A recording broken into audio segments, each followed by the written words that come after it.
Welcome to the Creative Play and Podcast Network. Join us as we share our favorite RPGs, one-shot games, tabletop games, reviews, and convention panels. Sit back and enjoy the show.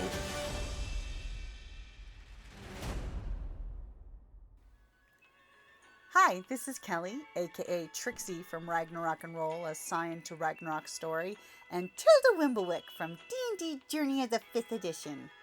First off, I would just like to say thank you to everyone for listening to our varied adventures, as well as for rating us on iTunes and RPGpodcast.com.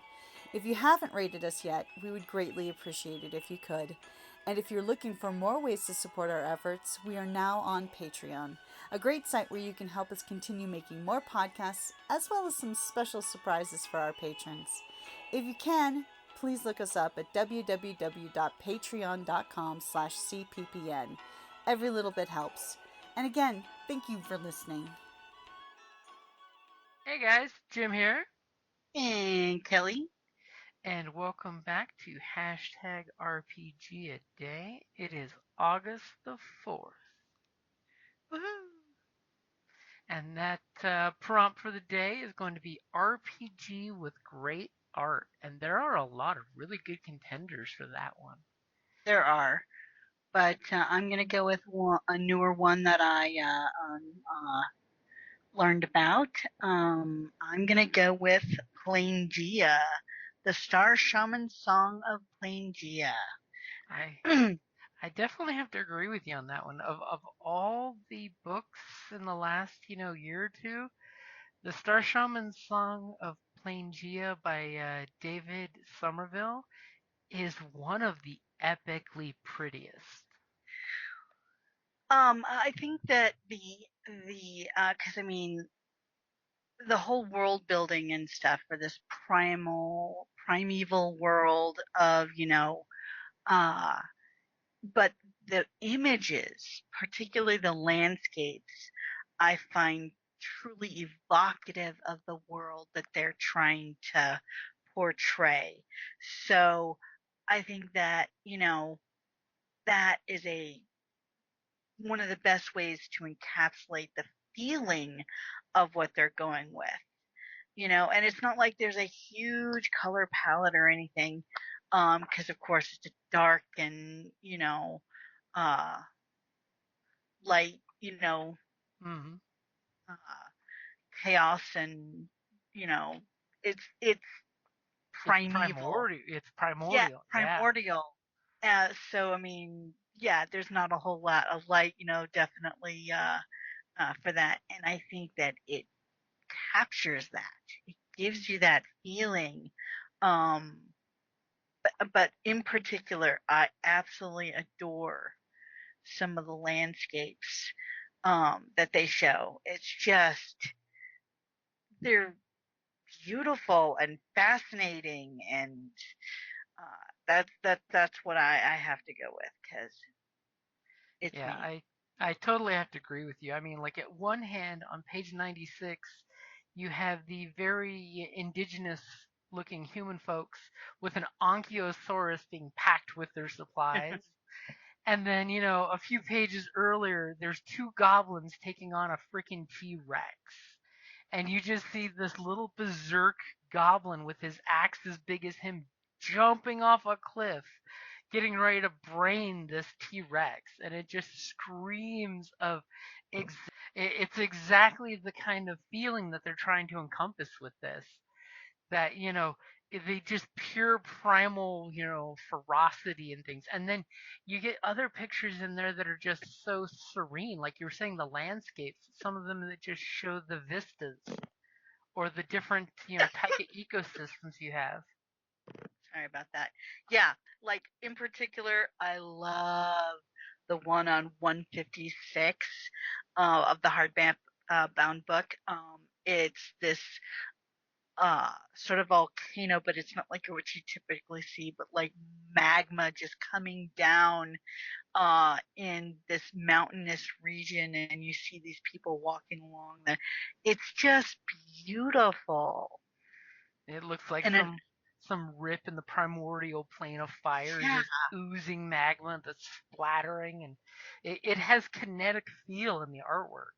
Uh-huh. It's a magma waterfall, and Mm, it's beautiful. I mean, the image. But then there's the one on 215, which it's dark, but there's, this one little it's out on the water. And at first, if you don't not looking at it too closely, because or reading, it's this gigantic whale tail splashing out of the water, and there's these blue lights, sort of like, fireflies, uh, swirling about, and there's a whole group of people on the ocean in these small boats with mhm, this massive whale. I mean, and the only thing you see is the tail, and even that, it's barely imperceptible with the shadows and the way they painted it. mm, But the the sheer magnitude of it is just like awe-inspiring. So, and it's not like super detailed; it's almost stylized. You know, I don't want to go so far as to say surrealist, um, uh, but modern impressionist, but not quite that much. mhm. It's got that watercolor paint mixed with actual oil paint texture. Yeah, like but it's just beautiful, and uh, you can stare at it and like you see little things and like, oh, you notice this and then you notice that, but there's not like heavy detail, Mhm. um, which is it's lovely. It's a lovely painting. And one thing I will definitely give the art team, because they literally have 2 pages of individual page art listed by artist of which artist did which artwork, which I have to give them huge props for that, because like this is a huge 300 plus page book packed full of great art for something that came from an indie studio basically is freaking awesome. And with all the artists out there who are being, you know, tragically replaced or abused and stuff by AI, uh, um, stealing their Mhm. basic work and stuff, and uh, being replaced by AI. It's so refreshing to see, real artists being highlighted for their work, which, bravo. Oh, and I stand corrected. There are 2.5 pages of credit for artists. I didn't notice there was a third page in there that had more artists listed in the book. But yeah, I definitely give kudos to Atlas Games for the Star-Shaman, Song of Planegea is a massively beautiful art book. I mean, even the cover has got that cool picture of the, elf riding the hairy rhino being chased by a couple T Rexes. Yes. It's got a crap ton of kinetic feel of the, oh, and this is what you're getting when you deal with some star shamans. Oh, is that all? Is that all? Yep. As cover alone sells me on it. It's the whole book by a cover. You can judge this book by its artwork on the cover, and the art just gets better. It is. It's beautiful. But yeah, I think we definitely have a good agreement that Star Shaman's Song of Planegea is the number one for art. Do you have any quick seconds you'd like to give honorable mention to? Uh, let's see.